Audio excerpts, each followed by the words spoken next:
Hi hello ನಮಸ್ಕಾರ. ಬನ್ನಿ ಮಾತಾಡ್ಕೊಳ್ತಾ ಹೋಗೋಣ. ಕನ್ನಡದ ಬಿಗ್ ಬಾಸ್ ಭಯಂಕರವಾಗಿ ಬರ್ತಾ ಇತ್ತಪ್ಪ ಇತ್ತೀಚೆಗೆ, ಪರವಾಗಿಲ್ಲ. ನಮ್ಮ ಧನರಾಜ್ ಅವರು ಸಿಕ್ಕಾಪಟ್ಟೆ ಮಿಂಚ್ತಾ ಇದ್ದಾರೆ.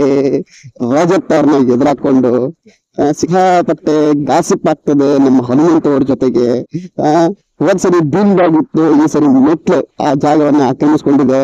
ಇಬ್ರು 3 ಜನ ಸೇರ್ಕೊಂಡು ಅವಾಗ ಅವಾಗ ಮಸ್ತ್ ಮೀಟರ್ ಆಗ್ತಾ ಇರ್ತಾರೆ.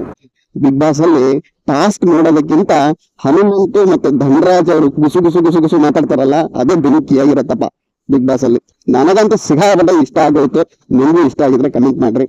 ಅದರ ಜೊತೆಗೆ ಧನರಾಜ್ ಅವರು ಹೋದ್ಸರಿ ಸೀಸನ್ ನಲ್ಲಿ ನಮ್ಮ ಡ್ರೋನ್ ಪ್ರತಾಪ್ ಅವರು, ಅವ್ರ ಬಗ್ಗೆ ನೆಗೆಟಿವ್ ಏನಾರು ಇರಲಿ, ಪಾಸಿಟಿವ್ ಏನಾರು ಇರ್ಲಿ, ಅದು ಸೆಕೆಂಡರಿ.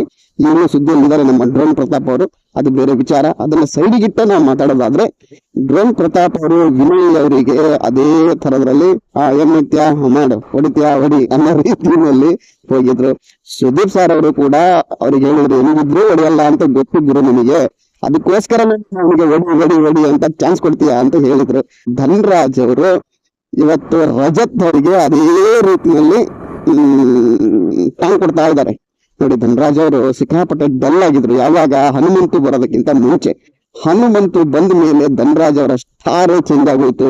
ಅದರ ಜೊತೆಗೆ ಕೆಂಪೇಗೌಡ ಸ್ಟೈಲ್ ಅಲ್ಲಿ ಮೀಸೆ ಬಿಟ್ಟಿದ್ರು. ಮೀಸೆ ಬಿಟ್ಟಿದ ವಾರ ಏನು ಮಾಡಲಿಲ್ಲ, ಆದ್ರೆ ಈಗ ಸಿಕ್ಕಾಪಟ್ಟೆ ಮಿಂಚ್ತಾವ್ರೆ.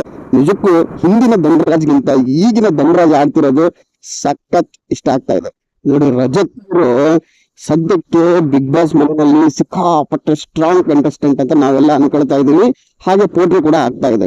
ಅದರ ಜೊತೆಗೆ ರಜತ್ ಅವರು ವೈಲ್ಡ್ ಕಾರ್ಡ್ ಎಂಟ್ರಿನಲ್ಲಿ ಬಂದಿರಿದ್ರು ಕೂಡ ವೈಲ್ಡ್ ಆಗಿ ಬಿಹೇವ್ ಮಾಡ್ತಾರೆ ಅಂತ ಎಲ್ಲರಿಗೂ ಗೊತ್ತಿರೋ ಸತ್ಯನೇ. ಹಾಗೆ ಎದೆ ಉಬ್ಬಿಸ್ಕೊಂಡು ಮೇಲೆ ಒಡೆದೇ ಬಿಡ್ತಾನೆ ಮನುಷ್ಯ ಅನ್ನೋ ರೀತಿಯಲ್ಲಿ ನೋಡೋರಿಗೆ ಭಾಸ ಆಗ್ತಾ ಇರತ್ತೆ, ಕಾಣಿಸ್ತಾ ಇರತ್ತೆ. ರಜತ್ ಅವರ ಆಟ ಕೆಲವರಿಗೆ ಇಷ್ಟ ಆಗಿರ್ಬೋದು, ಕೆಲವರಿಗೆ ಇಷ್ಟ ಆಗದೆ ಇರ್ಬೋದು, ಆದ್ರೆ ಅಗ್ರೆಸಿವ್ ಆಗಂತೂ ರಜತ್ ಅವ್ರು ಇದ್ದಾರೆ ಅನ್ನೋದು ಗೊತ್ತು.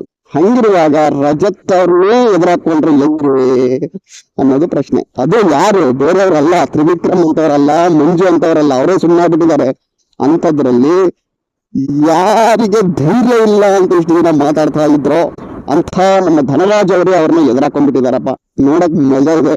ರಜತ್ ಅವರಿಗೆ ಸಿಕ್ಕಾಪಟ್ಟೆ ಕ್ವಾಟ್ಲೆ ಕೊಡ್ತಾರೆ ನಮ್ಮ ಧನರಾಜ್ ಅವರು.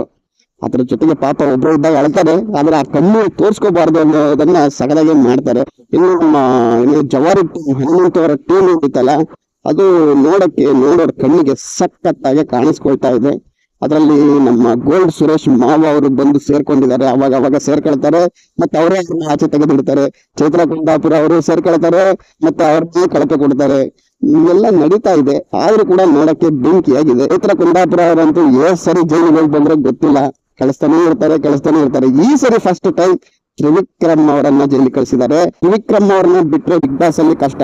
ಮಂಜು ಅವ್ರನ್ನಂತೂ ಬಿಟ್ಟು ಬಿಗ್ ಬಾಸ್ ಅಲ್ಲಿ ಯೋಚನೆ ಮಾಡೋದು ಕಷ್ಟ ಆಗಿತ್ತು ಹಿಂದಿನ 2 ವಾರಗಳಲ್ಲಿ. ಹಂಗಾಗಿ ಧನರಾಜ್ ಅವರು ಪರವಾಗಿಲ್ಲ, ಒಳ್ಳೆ ಪರ್ಫಾರ್ಮೆನ್ಸ್ ಅನ್ನು ಕೊಡ್ತಾ ಇದ್ದಾರೆ. ಇನ್ನೇನೋ ಒಂದು ಲೇಟ್ ಆಗ್ಬಹುದು, ಈ ವ್ಯಕ್ತಿ ಅಂತೂ ಹೊರಗೋಗ್ತಾನ, ಆಚೆ ಕಳಿಸ್ತಾರ ಅನ್ನೋ ಸತ್ಯ ಗೊತ್ತಿದೆ.